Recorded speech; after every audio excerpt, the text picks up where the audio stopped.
स्त्रियांमध्येच आहे हे तुम्ही सगळ्यांनी लक्षात ठेवा.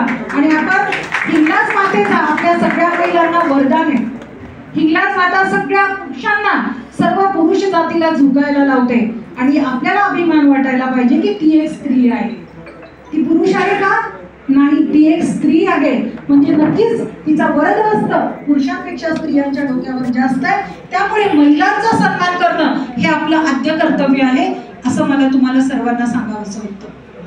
दुसरी महत्वाची गोष्ट आहे की समाजामध्ये जे काही एक वेगवेगळं पद आपण बघतोय, म्हणजे राजकारणात जेवढे पक्ष नसतील तेवढे समाजामध्ये गट तयार होताना आज आपल्याला दिसतात. बरोबर आहे? समाजामध्ये हा गट, तो गट, याचे लोक, त्याचे लोक, वेगवेगळ्या पक्ष, म्हणजे पक्षच म्हणावे लागेल, असे गट आणि तट निर्माण होत आहे. याच्यामुळे समाजातली जी एकता आहे, नेमकं कुणाचं ऐकावं, काय ऐकावं, समाजाचे नेमकं अध्यक्ष कोण आहे, समाजाने काय केलेलं आहे, समाजाची जुनी प्रॉपर्टी काय आहे, हे आपल्या सर्वसामान्य व्यक्तींना माहिती नाही. ह्या सगळ्यांनी आपण माहिती करून घेणं आपलं कर्तव्य आहे.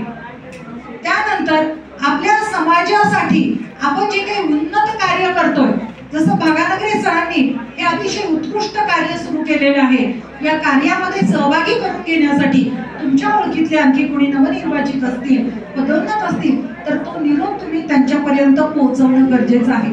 समाजाची प्रॉपर्टी काय आहे, कुठे कुठे आहे, आपल्या समाजाचे कार्यालय आहेत का, मंगल कार्यालय आहेत का, चांगले एक प्रोग्राम करण्यासाठी हॉल आहेत का, ते नसतील तर ते मिळविण्यासाठी आपल्याला काय करता येईल.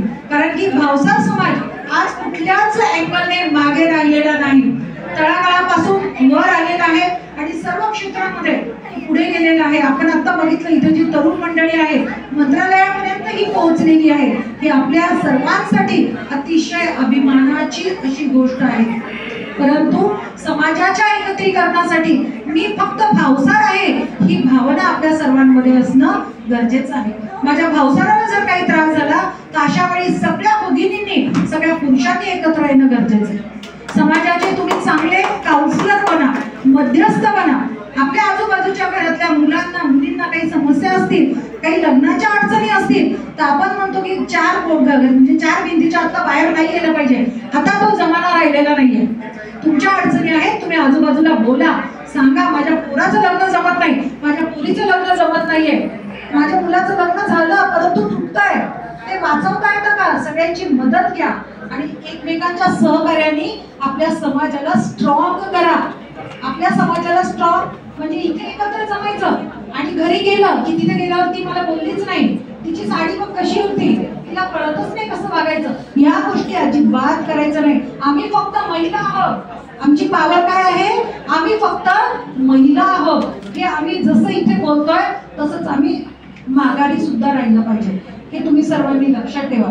समुपदेशनाच्या माध्यमातून अनेक समस्या आमच्या समोर येत आहेत. आज सासू सासरे आम्ही कसं जगायचं, त्याच्यासाठी महिला व बाल विकास आहे, समाज कल्याण विभाग आहे, यांनी कायदे काढलेले आहेत. जर आईवडिलांना मुलांनी सांभाळलं नाही तर त्याचा निम्मा पगार आईवडिलांना द्यायचा.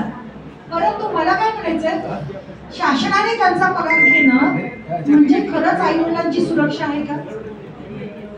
ही किती शोकांतिका आहे की आपल्याला काय पाहिजे, म्हणजे माझ्या आईवडिलांना, आई वडील 10 पोरांना जन्म देऊन त्यांना सांभाळतात, परंतु 10 मुलं एका आई वडिलांना सांभाळण्यामध्ये निष्काम ठरतात. तू बघ, तुझ्याकडे जा, त्याच्याकडे ठेव, बाबांसारखे जे पिक्चर आहेत हे वास्तविकतेचं प्रदर्शन आपल्या समोर करत असतात. त्यामुळे मी सर्व सेवानिवृत्तांना सांगू इच्छिते की जोपर्यंत जीवात जीव आहे सगळं पोरांच्या नावाने काहीही करायचं नाही, लिहून बाजूला ठेवून द्यायचं. मेल्यानंतर तर त्यांनाच जाणार आहे सगळं, परंतु जिथे जी त्यांना काहीही द्यायचं नाही. मागे 2-3 घटना घडलेल्या आहेत. गावाकडचं सगळं विकून पुण्याला असणारी बिल्डिंग, त्यांचं घर विकून आईला याच्यावर नेलं, त्यांनी काय म्हणतात त्याला, विमानतळावर नेलं आणि स्वतःच तिकीट काढून पोरगा निघून गेला. आई तिथेच भटकत राहिली. एका सामाजिक कार्यकर्त्याने तिला परत वृद्धाश्रमामध्ये नेलं. ही सत्यता आहे, ह्या गोष्टी खोट्या नाहीत.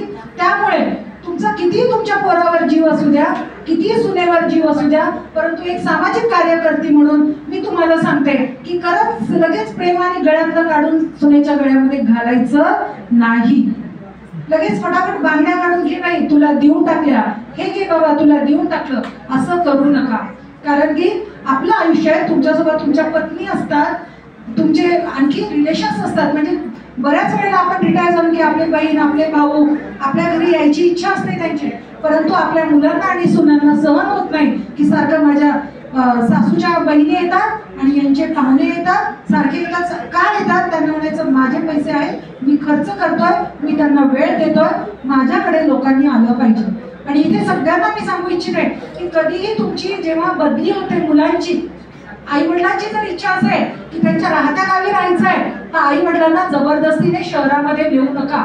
तिथे नेलेल्या अनेक आई वडिलांच्या डोक्यावर परिणाम झालेला आहे घरात बसून बसून. आपल्या इथे गल्ली बोळ्यामध्ये अनेक मैत्रिणी असतात, भाजीवाल्याला आपण बोलतो, मंदिरात गेले की बोलतो, दूधवाल्याला गप्पा मारतो.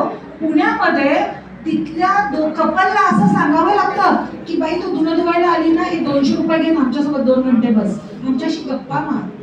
हे मोठ्या सिटीमध्ये नाहीये. गावं जितकी मोठी होत चाललेली तितकी ती उजाड होत चाललेली आहे, म्हणून वृद्धाश्रमाची संख्या सातत्याने वाढत आहे. ह्या अनेक गोष्टी सांगण्यासारख्या आहेत, बोलण्यासारख्या आहेत, परंतु वेळेचं भाग लक्षात घेऊन मी भागानगरी सरांना सांगू इच्छिते की भावसार सेवा संघ अधिकारी आणि कर्मचारी, मी एकदा सगळ्यांची नावं घेते सर, कारण मला वाटतंय सगळ्यांनी तुम्ही खूप एफर्ट्स घेतलेले आहेत. माननीय Shri Somnath Bhaganagare sir, Shri Gajendra Gundale sir, Ramakant Lokhande sir, Shri Vijay Katkade sir, Shri Avinash Balekar sir, Girish Kedar sir, Shri Avinash Sutrave, Shri Nishikant Mokare, Shri Ramdas Dhage.